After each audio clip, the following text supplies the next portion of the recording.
Halo sahabat Jari Pelawi Chess, kita bertemu lagi di pertandingan spektakuler Magnus Carlsen versus Ian Nepomniachtchi. Menurut hasil survei, ini adalah permainan terbaik Magnus Carlsen. Berpikir cerdas dan memikirkan luar biasa teman-teman. 9 langkah ke depan. Bagaimana keseruannya? Siapkan konsentrasi tinggi, saya akan menganalisis jalannya pertandingan sesederhana mungkin. Dan teman-teman yang baru bergabung di Jari Pelawi Chess, welcome. Jangan lupa tombol subscribe dan nyalakan juga loncengnya. Boleh, siapkan kopi dan siapkan udut kalian. 20 menit dari sekarang. Selamat menyaksikan.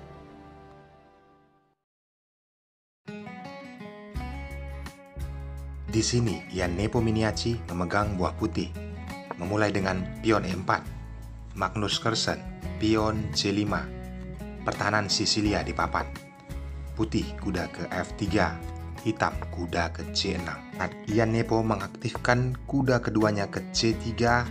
Di sini Magnus Carlsen langsung pion E5. Putih gajah ke C4. Di sini ada pelajaran penting teman-teman. Pada saat pion F7 terancam, Magnus Carlsen pion G6. Persiapan untuk gajah pion sentuhnya. Tapi sebentar teman-teman, kita pelajari langkah umum ataupun langkah rumusan dari pertahanan Sisilia. Hitam bisa gajah ke E7, putih bisa pion ke D3, hitam pion D6, lalu putih kuda ke D2. Terlihat teman-teman sangat sederhana, kuda ke F6 dan putih penempatan kuda ke D5 langsung disambut oleh kuda dan dipukul oleh gajah. Hitam rokade sayap raja dan putih rokade sayap raja. Hal biasa, langkah rumusan pertahanan Sisilia. Magnus Carlsen melakukan berbeda teman-teman. Kita kembali ke partai asli. Di sini pion G6 dimainkan. Jelas terlihat gajah ditempatkan nantinya ke G7. Setelah putih pion D3, hitam pion H6 menjaga kotak G5 dari gajah petak hitam. Tapi sebentar teman-teman, kita pelajari. Jangan pernah berpikir langsung melancarkan gajah ke G7 dengan posisi hitam. Tentu saja, putih kuda ke G5. Tetap mengancam posisi pion yang ada di F7. Walaupun terlihat dilindungi oleh kuda, penempatan ke H6, langkah putih, pion F4. Jelas teman-teman, dengan posisi seperti ini rokade sayap raja dan putih rokade sayap raja.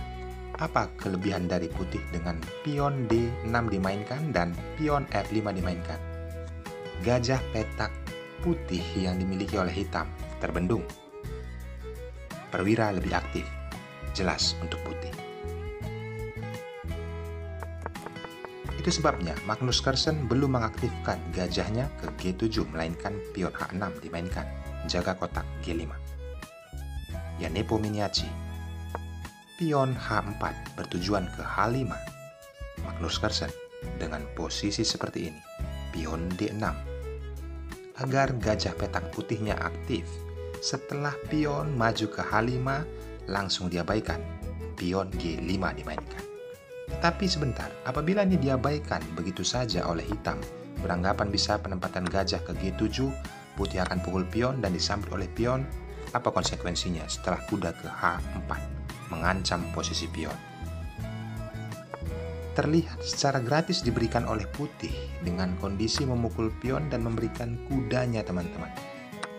Tetapi ada langkah menteri, bisa ke H5. Mengepin posisi raja. Raja tidak bisa berada di posisi F7 karena ada gajah mencengkeram kotak tersebut. Kuda bisa dilindungi oleh kuda, tetapi ada kuda ke D5 mengancam kuda kembali. Permainan terus berlanjut. Apa yang bisa diperbuat oleh hitam untuk menyelamatkan kudanya tidaklah bisa teman-teman. Hal terbaik mungkin rokade sayap raja dan putih melakukan tempo skak kuda ke F6, raja bergeser. Jelas, posisi memukul pion dengan menteri dan mengorbankannya adalah hal terbaik yang dilakukan oleh putih. Tempo skak, raja bergeser, naik ke G7, kembali tempo skak. Mau kemana raja berlari? Raja hitam tewas karena benteng sudah dikawal oleh gajah di C1 dan kotak G8 sudah dicengkeram oleh gajah C4.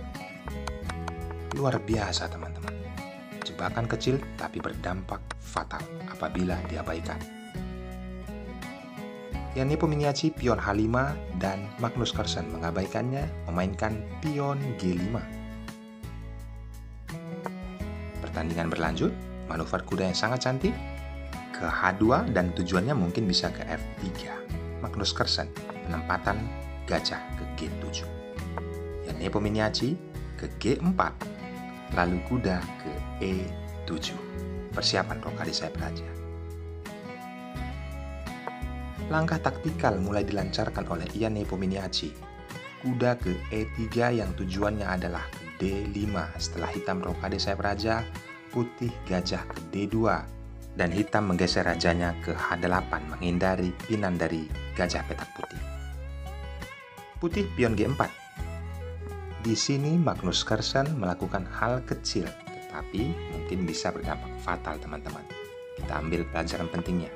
Benteng ke jalur B8. Bertujuan untuk pion A dan pion B bisa dilancarkan ke depan. Serangan dilakukan oleh sayap menteri. Pion A4 untuk memendung. Dan kuda ke D4 berada di pusat. Sangat penting teman-teman. Langkah kuda yang ditempatkan Magnus Carlsen sangatlah berarti. Karena apa? Dengan kondisi seperti ini, kuda tersebut harus diusir oleh pion. Maka dari itu, kuda putih ditempatkan ke D5 mengajak pertukaran dan disambut, lalu dipukul kembali oleh kuda. Kuda mundur ke E6.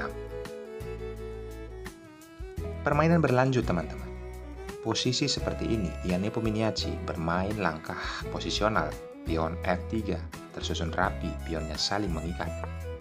Magnus Carlsen, kuda ke F4, bisa nanti tujuannya mengambil tempo skak di G2.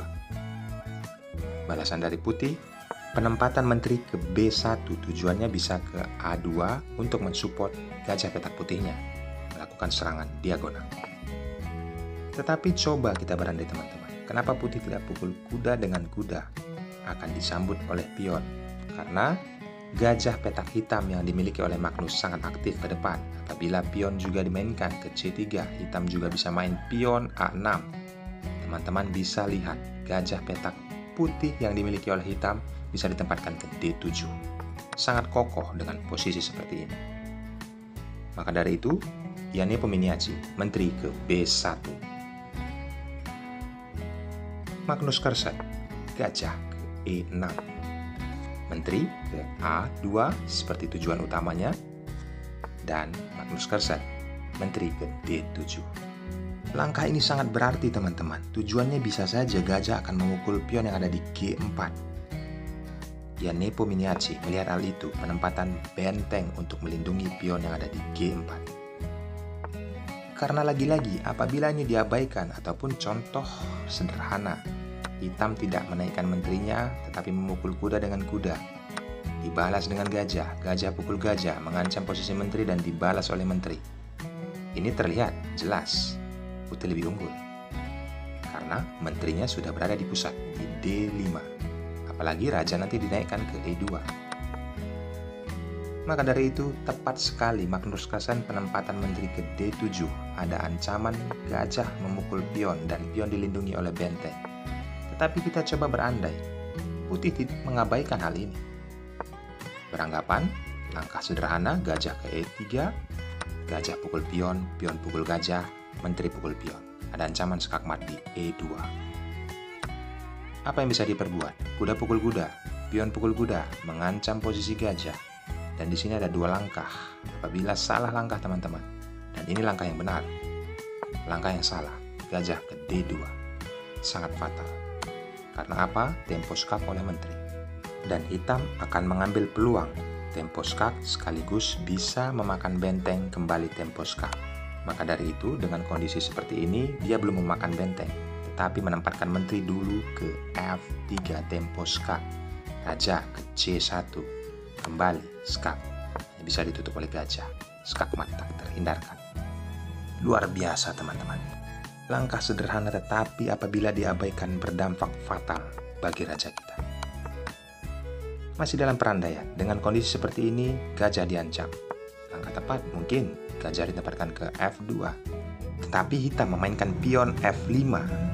Apa yang bisa diperbuat apabila benteng menempatkan ke E8 oleh hitam? Maka dari itu, pion pukul pion. Jelas, benteng tempo skak. Kemana raja berlari? Ke D2. Hitam tempo skak oleh menteri. Raja ke C1 dan gajah dipukul. Ada ancaman skak mat. Walaupun terlihat bisa ditutup oleh gajah, simpel saja teman-teman. Benteng pukul pion, mengorbankannya. Apabila gajah pukul benteng, jelas raja putih akan tewas setelah menteri pukul benteng. Lagi-lagi teman-teman, saya terus akan memberikan analisis sesederhana mungkin untuk bisa didapatkan ilmunya pertandingan yang sangat spektakuler ini. Dengan posisi seperti ini mungkin kalian berpikir raja bergeser saja ke F1. Ada pion ke F3. Ancaman skakmat menteri ke G2. Mungkin benteng bisa ke G1 mengancam menteri, tapi menteri bisa tempo skak dan skakmat. Mungkin ada teman-teman juga yang berpikir tidak benteng yang ke G1, tapi benteng ke H2. Ada gajah teman-teman ke E5 mengancam benteng. Benteng mundur ke H1. Menteri tempo skak, raja bergeser ke E1. Kembali tempo skak, open skak oleh benteng dan raja bergeser, jelas menteri pukul benteng dan menteri pukul gajah, skakmat. Sangat penting langkah sederhana ini kita pelajari teman-teman. Jadi semakin banyak kita melihat peluang ataupun langkah-langkah yang diberikan ataupun analisis yang diberikan, semakin besar peluang kita untuk mengerti bermain catur dengan benar. Penempatan benteng ke G1 melindungi pion yang ada di G4. Magnus Carlsen, pion B6, memainkan posisional untuk menjaga pionnya. Gajah ditempatkan ke C3, hitam melakukan penyerahan permainan. Setelah gajah pukul gajah, Magnus, pion A6. Seperti langkah tempo, tapi itu sangat berarti teman-teman. Lihat pergerakan dari putih. Putih gajah ke D2, berupaya untuk memukul kuda. Magnus Carlsen dengan kondisi seperti ini. Menteri ke E7. Ini sangat berarti teman-teman. Kita pelajari sampai tuntas. Luar biasa 9 langkah ke depan yang dipikirkan oleh Magnus Carlsen.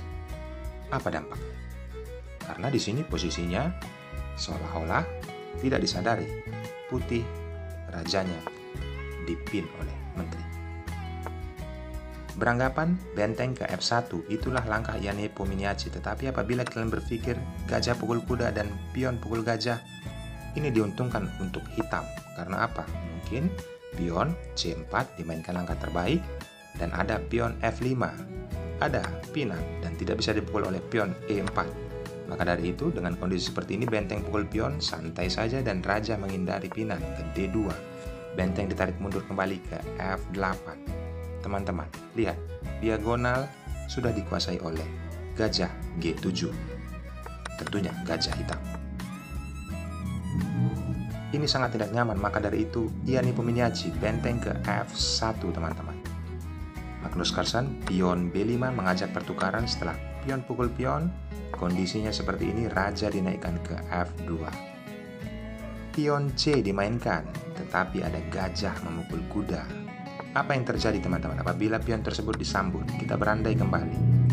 Maka jelas terlihat teman-teman, setelah pion pukul pion kembali dan gajah pukul pion, pion D dimainkan, mengancam posisi gajah. Sangat rumit, tetapi ini adalah langkah taktikal. Beranggapan bisa memukul pion dengan gajah. Ada pion F5. Perhatikan teman-teman, menteri bisa ditempatkan ke C5. Tujuannya tempo skak. Putih pukul pion dan hitam pion G4. Berpeluang menteri membuka skak di H4. Itulah langkah cerdas yang dilakukan oleh Magnus Carlsen penempatan menteri ke E7 teman-teman. Apa yang bisa diperbuat dengan kondisi seperti ini? Sudah mendapatkan tempo skak dan putih sangat kewalahan. Karena apa? Apabila raja naik ke F3 ada skak oleh menteri, raja mundur kembali, tempo skak ke G2, raja ke E3 dan selesai. Fungsinya sangat kuat adalah pion E5 yang dimiliki oleh hitam, membuat rajanya tidak bisa menduduki kotak di D4. Kita kembali teman-teman. Dengan kondisi seperti ini, Nepo Miniaci langsung mengeksekusi kuda dengan gajah. Dan tentunya Magnus Carlsen membalasnya, memukul dengan pion yang ada di E5. Karena apa teman-teman? Gajahnya sudah sangat aktif. Benteng terlihat ke D1, kini pion F5 dimainkan. Tujuan Magnus Carlsen sangatlah berhasil karena dipukul oleh pion G4. Ini yang diinginkannya teman-teman, agar pion G5-nya bisa maju ke depan. Langkah rekomendasi komputer, langkah terbaik adalah pion E yang memukulnya. Walaupun terlihat sangat berbahaya, ada tempo skak oleh gajah. Setelah raja bergeser ke G2, tempo skak oleh menteri ke E2. Ini posisi sangat berbahaya, tetapi ini sebenarnya nyaman-nyaman saja teman-teman. Tidak ada dampak ke depannya untuk Raja Putih. Nepo melihat berbeda, maka dari itu dia memukul dengan pion G4. Magnus Carlsen berhasil. Karena apa? Langsung mainkan pion G4, membuka menteri untuk ditempatkan ke H4. Apa yang bisa diperbuat? Kita pelajari. Pion D4 dimainkan Nepo Miniaci. Beberapa langkah kita analisa sebelum kita jalankan langkah asli. Kalian berpikir, bisa penempatan benteng ke H1.